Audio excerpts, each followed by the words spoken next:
13th July 2025. Good evening and welcome to Icu TV Menus. We take a look at the stories making headlines. Hichilema orders crackdown on illegal mining. Man found murdered after WAFCON march in Lusaka. Woman nabbed for possession of suspected illicit drugs in Mufumbwe. And in international news, Nigeria rejects U.S. pressure to take Venezuelan deportees. And in sports news, Morocco, Zambia, and Nigeria make quarterfinal progress in 2025 WAFCON.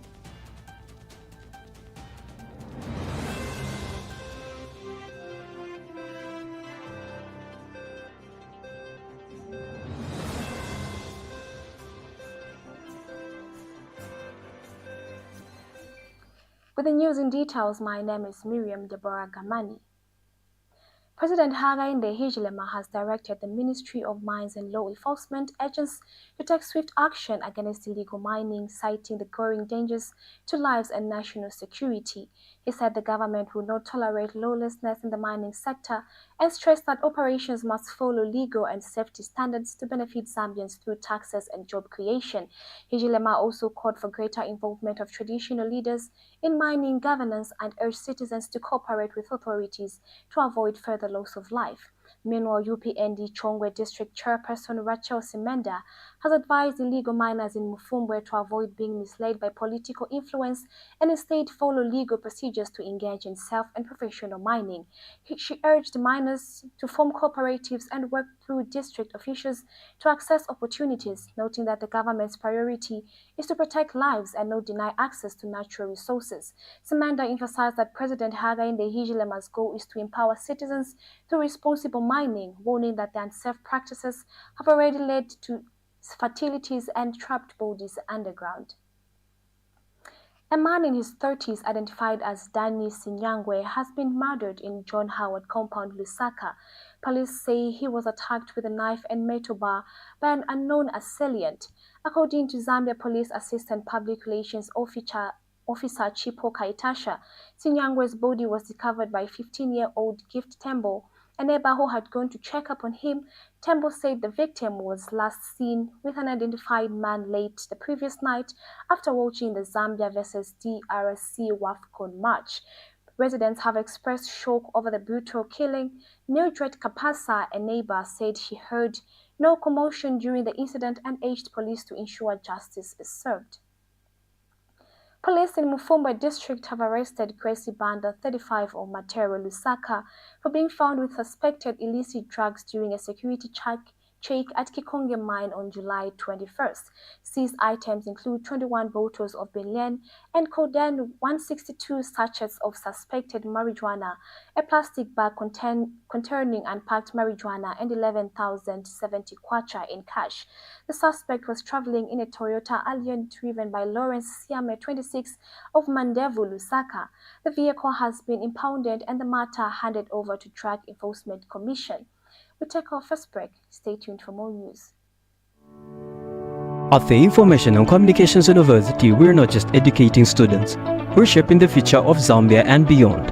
With a global perspective, ICU offers cutting-edge programs in information technology, business, humanities, engineering, and education. We combine theory with practical skills, ensuring our graduates are ready for the job market. Whether full-time or distance learning, our flexible programs cater to the needs of every student, creating pathways for success. ICU is driven by innovation, research, and entrepreneurship. We empower our students to be leaders and change makers in their industries. Through strategic global partnership, including collaboration with leading universities such as St. Petersburg State University and others, we give our students a competitive edge on the global stage. Our graduates don't just earn degrees, they create impact. They are leading the way in ICT, business, engineering, and more, both locally and internationally. Join the Information and Communications University, where your future begins today. We continue with the news. Chilabombwe police have arrested a 23-year-old man identified as Stephen Mwape for allegedly raping a 35-year-old woman in a toilet at a nightclub in Kawama Township. The incident happened around 0200 hours on July 11, 2025, when the victim left her friend briefly to use the restroom. Police say Mwape followed her, forced his way into the toilet, beat her and sexually assaulted her after she resisted his advances. The woman's cries for help alerted a nightclub bouncer, who with the help of members of the community managed to apprehend the suspect and handed him over to the police. A medical report was issued to the victim and Mwape remains in custody awaiting a court appearance. President Hichilema has reiterated his government's commitment to ending teenage pregnancies and early marriages, calling it a key priority under the UPND administration. Speaking through Southern Province Minister Crackdown Nanjua at the Lugani Luzwabuga traditional ceremony in Kazungula, the president highlighted free education and school infrastructure as tools to empower girls. He said protecting the girl's child remains central to national development and called on communities to support government's efforts.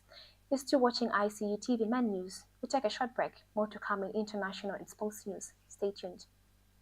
Welcome to the Zambia Research and Development Center, an institution dedicated to national development through capacity building and community development. Established in 2007 by a group of professionals and lecturers, ZRDC has since become a hub of research and innovation in the country. Registered with the Ministry of Home Affairs under the Registrar of Societies, ZRDC pursues cutting-edge research to address pressing social and economic challenges. Get involved. ZRDC engages in activities that stimulate international collaboration, promote knowledge sharing, and make research expertise available to decision makers. Our mission at ZRDC is to foster innovation and capacity building for national development. We believe in addressing poverty and underdevelopment through institutional and capacity building, human empowerment, and gender participation. In our quest to foster innovation and capacity building for national development, ZRDC launched the ZRDC University Sponsorship for Capacity Building and Development Program to facilitate knowledge advancement among ZRDC researchers and those intending to join the research community. Qualified Zambian citizens can pursue education at credible universities in Zambia with guaranteed prospects of joining the ZRDC research community. ZRDC engages in industrial and technological research, covering research development and innovative investigations to drive dynamic industrial development at national and regional levels. Join us at the Zambia Research and Development Center as we continue to innovate, empower, and shape a brighter future for Zambia. ZRDC, fostering innovation and capacity building for national development. Welcome back, and now in international news.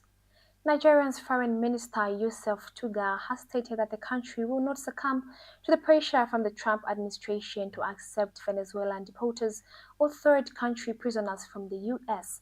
Speaking on Channels TV, Tuga dismissed the request, emphasizing that Nigeria has its own national challenges to address. The minister's remarks highlight Nigeria's firm stance on sovereignty and immigration control.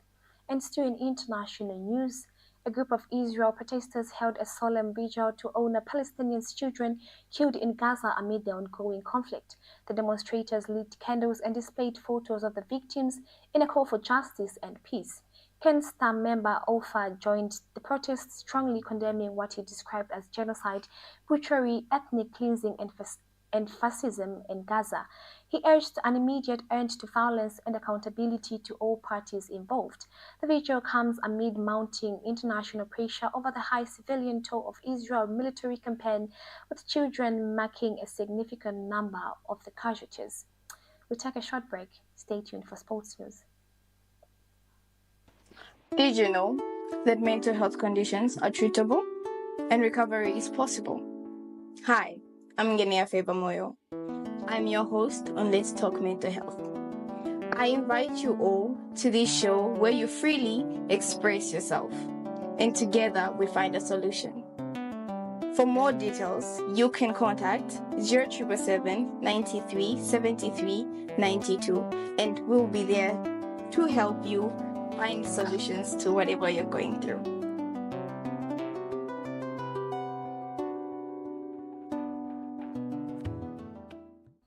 Welcome back, and now in sports news. The Women's Africa Cup of Nations WAFCON 2025 is progressing well, with Morocco and Nigeria already securing spots in the quarterfinals. Zambia's Super Queens also progressed to the quarterfinals last night after defeating DR Congo 1-0 thanks to Rachel Kundananji's early strike. In the group stages, Nigeria topped Group B with 2 wins without conceding a goal. Algeria has also had a good run, remaining unbeaten with 1-0 victory over Botswana and a draw against Tunisia as the two teams clash tonight at 2100 hours. As the tournament advances, coaches are planning ahead. Nigerian's coach Justin Maduga intends to rest key players like Deborah and Aushora, testing the team's depth and ahead of potential matches against Morocco or Zambia. Meanwhile, Copper Queens coach Nora says her team is prepared to face the winning tonight's matches. The quarterfinals are approaching and teams are gearing up for the next stage. Our staffer Stephen Mwape has more details in the following report. The Women's Africa Cup of Nations is on fire. Morocco's momentum continues after securing a spot in the quarterfinals.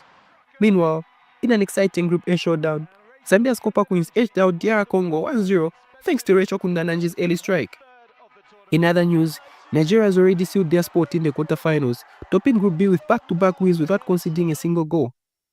Algeria has also been impressive, remaining unbeaten with a 1-0 win over Botswana and a clean sheet draw against Tunisia. As the tournament reaches its climax, coaches are starting to think ahead. Nigerian coach Justin Madugu plans to give key players like Deborah Abidjan and Asisat Oshaola a rest, testing the team's depth ahead of a potential meeting with host Morocco or the Copper Queens of Zambia. On the other hand, Copper Queens coach Nora Hamtel says the team is ready to face whichever team wins tonight. The stage is set for an exciting showdown. The quarterfinals promise to deliver intense battles, dramatic moments, and unforgettable performances. Which teams will rise to the challenge and make their mark on the tournament? The anticipation builds. Stephen Chisenga Mwape, Icu TV Sports.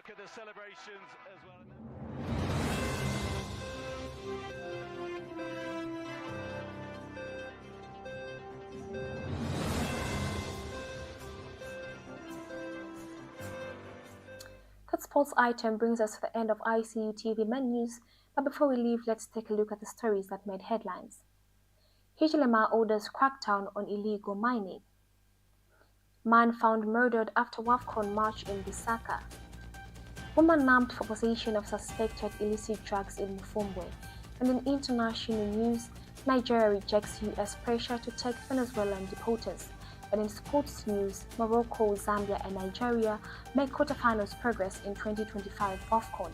Thank you for tuning in to Icu TV menus. For more updates, stay tuned to our Facebook page, Icu TV, and our website, icutvzadan.com. Good night and God bless.